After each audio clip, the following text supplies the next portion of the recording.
ఏ బాటైనా పర్వాలేదంట, సమయంతో సాగటమే మన సింపుల్ సిద్ధాంతం.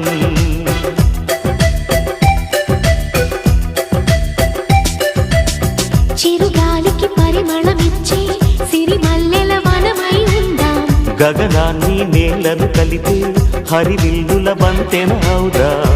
ఆనందం అంటే అర్థం మనమందా, ప్రతి పూట పాతై సాగే హుషారు సరిగమలో.